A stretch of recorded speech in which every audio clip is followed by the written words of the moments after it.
Hello student, তোমরা যারা ক্যালকাটা ইউনিভার্সিটির আন্ডারে থার্ড সেমিস্টারের ছাত্রছাত্রী আছো এবং তোমাদের রাষ্ট্রবিজ্ঞান সাবজেক্টটা মাইনর সাবজেক্ট হিসাবে আছে, তোমাদের জন্য আজকের ক্লাসটা খুবই গুরুত্বপূর্ণ। আজকের ক্লাসে তোমাদের গুরুত্বপূর্ণ 4টি 5 নম্বরের প্রশ্ন উত্তর নিয়ে আলোচনা করব। আজকের ক্লাসের প্রথম প্রশ্ন দেখো, প্রথম প্রশ্ন হচ্ছে বিকাশমুখী রাষ্ট্র। বিকাশমুখী রাষ্ট্র, এই প্রশ্নের উত্তরটা প্রথমে তোমরা বুঝে নাও। বিকাশমুখী রাষ্ট্র বা ডেভেলপমেন্ট স্টেটের ধারণাটি মূলত বিংশ শতাব্দীর শেষ ভাগে রাষ্ট্রবিজ্ঞানে বিশেষ গুরুত্ব লাভ করে, যা মূলত রাষ্ট্রের এমন একটি ভূমিকাকে নির্দেশ করে যেখানে সরকার অর্থনৈতিক প্রবৃদ্ধি এবং শিল্পায়নের প্রত্যক্ষ ও সক্রিয় চালকের ভূমিকা পালন করে। এই ধরনের রাষ্ট্রে বাজার অর্থনীতির অস্তিত্ব থাকে ঠিকই, কিন্তু রাষ্ট্র কেবল নীতি নির্ধারক হিসাবেই থেমে থাকে না, বরং দীর্ঘমেয়াদী পরিকল্পনার মাধ্যমে জাতীয় সম্পদ ও পুঁজির সঠিক বন্টন নিশ্চিত করে।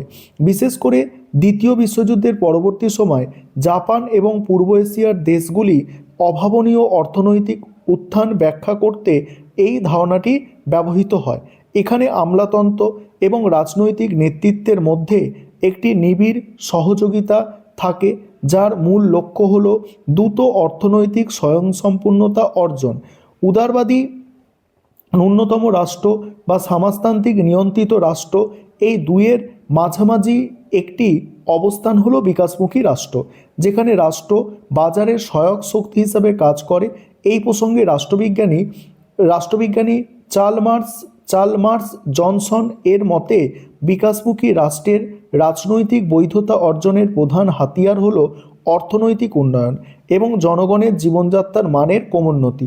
সুতরাং এই রাষ্ট্র ব্যবস্থায় উন্নয়নের দায়ভার বাজারের অদৃশ্য হাতের ওপর ছেড়ে না দিয়ে রাষ্ট্র নিজেই তার কাঁধে তুলে নেয়। তারপরে দেখো পরের প্রশ্ন কি আছে। পরের প্রশ্ন আছে অধিকারের আইনি তত্ত্ব। এই প্রশ্নের উত্তরটা এবার তোমরা দেখো।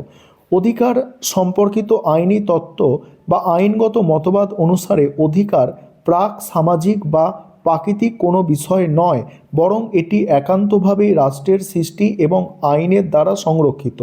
এই মতবাদের মূল প্রবক্তা জেরেমি বেন্থাম, জন অস্টিন এবং টমাস হবস মনে করেন যে রাষ্ট্র ও আইনের অস্তিত্বের পূর্বে মানুষের কোনো অধিকার থাকতে পারে না। প্রাকৃতিক অধিকারের ধারণাকে এই তত্ত্বে সম্পূর্ণভাবে নস্যাৎ করা হয়েছে এবং বলা হয়েছে যে রাষ্ট্র আইনের মাধ্যমে নাগরিকদের যেসব সুযোগ সুবিধা প্রদান করে কেবল সেগুলি অধিকার হিসাবে গণ্য হওয়ার যোগ্য। এই তত্ত্ব অনুযায়ী অধিকার হলো সার্বভৌম শক্তির আদেশ বা আইন। তাই রাষ্ট্র চাইলে যে কোনো সময় অধিকার সংকুচিত বা পরিবর্তন করতে পারে, অর্থাৎ আইনি স্বীকৃতি ছাড়া কোনো নৈতিক দাবির আইনগত বা ব্যবহারিক মূল্য নেই। এই মতবাদে মূল কথাটি বিখ্যাত হিতবাদী দার্শনিক জেরেমি বেন্থামের একটি উক্তির মাধ্যমে স্পষ্ট হয়ে যায়, যেখানে তিনি প্রাকৃতিক অধিকারকে উপহাস করে বলেছেন আইনত হলো অধিকার পিতা। আইনই হলো অধিকারের পিতা, আর আইন ছাড়া কোনো অধিকার নেই। আইনের বিরোধিতা করেও কোনো অধিকারের অস্তিত্ব থাকতে পারে না। সংক্ষেপে এই তত্ত্বে রাষ্ট্রকে অধিকারের একমাত্র উৎস ও রক্ষক হিসাবে চিহ্নিত করা হয়েছে।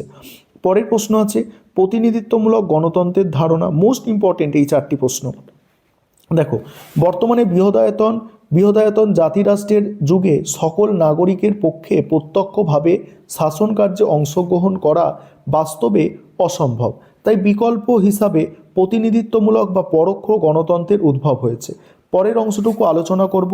তার আগে যে বিষয়টা তোমাদের বলার আছে, তোমাদের জন্য অনলাইন কোচিং ক্লাস চলছে। তোমরা যদি কেউ পেড ব্যাচে অ্যাডমিশন নিতে ইচ্ছুক থাকো বা আমাদের থেকে স্টাডি মেটেরিয়াল পারচেস করতে চাও, তাহলে স্ক্রিনে দেওয়া নম্বরে তোমরা যোগাযোগ করতে পারো। তারপর কি বলা হচ্ছে দেখো, এই ব্যবস্থায় জনগণ সরাসরি শাসন ক্ষমতা পরিচালনা না করে নির্দিষ্ট সময় অন্তর অবাধ ও সুষ্ঠু নির্বাচনের মাধ্যমে তাদের প্রতিনিধি নির্বাচন করে। এই নির্বাচিত প্রতিনিধিরাই জনগণের ম্যান্ডেট বা সম্মতি নিয়ে আইন প্রণয়ন ও শাসন কার্য পরিচালনা করে।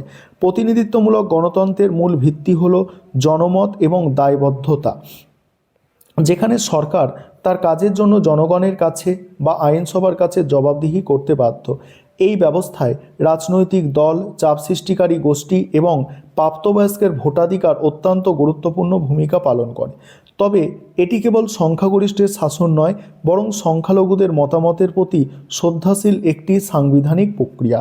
বিখ্যাত রাষ্ট্রবিজ্ঞানী জন স্টুয়ার্ট মিল এই শাসন ব্যবস্থার সমর্থনে বলেছেন, প্রতিনিধিত্বমূলক সরকার হলো এমন এক ব্যবস্থা যেখানে সমগ্র জনগণ বা তাদের একটি উল্লেখযোগ্য অংশ তাদের নির্বাচিত প্রতিনিধিদের মাধ্যমে রাষ্ট্রীয় ক্ষমতার ওপর চূড়ান্ত নিয়ন্ত্রণ বজায় রাখে।